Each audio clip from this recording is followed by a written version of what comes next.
Bismillahirrahmanirrahim. Uhayyik bitahiyatil Islam bitahiyatin ahli jannah. Assalamualaikum warahmatullahi wabarakatuh.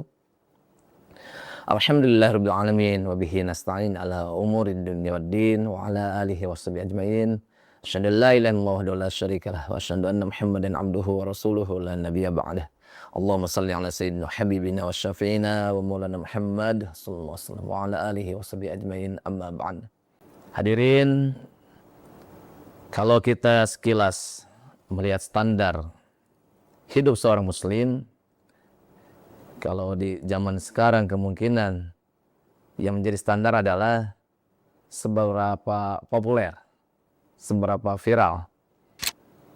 Kalau kita lihat mungkin dari sisi harta, seberapa kaya, seberapa tinggi kedudukan dia, seberapa banyak mobil yang dia punya, atau rumah gedung yang dia punya. Tapi kalau kita lihat Islam, ukuran untuk menjadi standar seorang muslim itu, Rasulullah menggunakan kata-kata frase yang kuat, yaitu khairukum, yang artinya sebaik-baik kalian. Kalau kita kumpulkan terkait dengan hadis-hadis yang berawalan khairukum itu, ada sekitar 37 hadis dari Rasulullah SAW yang bisa kita menjadikan standar untuk hidup kita. Dari 37 itu kita sekitar 40% ya dari hadis itu berkaitan dengan ilmu, akhlak, dan kebersihan hati.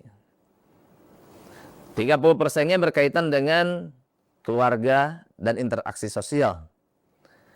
20%-nya berkaitan dengan aspek ibadah seperti masjid, hari Jumat, dan zikir, dan sisanya yang terakhir berkaitan dengan kondisi-kondisi seperti ekonomi, kepemimpinan, dan fitnah atau pengobatan, dan yang lain-lainnya.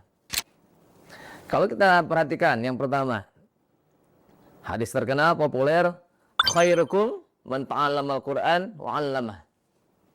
Hadis riwayat Bukhari. Sebaik-baik kalian adalah orang yang belajar Al-Quran dan mengajarkannya.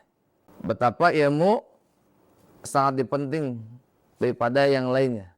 Tapi berkaitan dengan ilmu-ilmu ukhawi atau akhirat. Hadis yang lain, khairukum li ahlihi. Sebaik-baik kalian adalah orang yang paling baik terhadap keluarganya. Hadis riwayat Tirmidzi.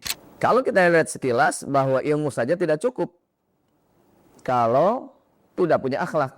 Bahkan menariknya, Rasulullah itu tidak mensabdakan sebaik-baik kalian adalah yang paling banyak sholatnya, yang paling lama sholatnya. Tidak seperti itu. Bahkan dia justru mengatakan sebaik-baik kalian adalah yang paling baik akhlaknya, terutama posisinya adalah ketika di keluarga. Rumah itu tempat yang paling jujur, bisa melihat pemimpinnya atau kepala keluarganya.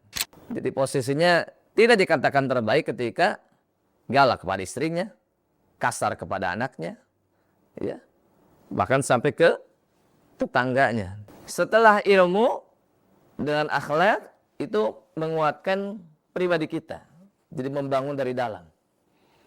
Hadis yang lain, khairun nas anfa'uhum linnas. Ketika duri ini sudah beres, sudah kuat, ini ada semacam ukuran yang revolusioner bagaimana kita bermanfaat kepada sesama manusia. Bukan hanya iman yang berdampak sendiri, tapi berdampak juga kepada masyarakat. Bahkan ada memberi makan, menjawab salam, aman dari keburukannya, menjadi tetangga yang baik. Ini kategori-kategori terbaik ketika kita berhubungan dengan sesama masyarakat. Atau selain vertikal juga berhubungan dengan manusia secara horizontal. Integritas duniai bagian dari iman. Bahkan untuk urusan ekonomi pun ada kata khairukum, sebaik-baik. Sebaik-baik penghasilan adalah kerja tangan yang jujur. Sebaik-baik sedekah adalah dari kelebihan. Sebaik-baik orang adalah yang paling baik di dalam membayar hutang. Islam telah menuliskan moral versus ekonomi, bahwa kejujuran finansial adalah bagian dari kualitas iman. Jadi kalau kita simpulkan, kita rangkum dari berbagai hadis yang berkata dengan sebaik-baiknya itu, ini mengajarkan peta prioritas hidup seorang muslim. Yang pertama, memperbaiki dari sisi hati dan keilmuan. Yang kedua, berbuat baik kepada keluarga, memberi manfaat bagi sesama, jujur dalam urusan dunia, dan istiqomah hingga akhir hayat. Bahkan penutup hidup, yang terbaik adalah ketika lisan berzikir kepada Allah Subhanahu wa taala.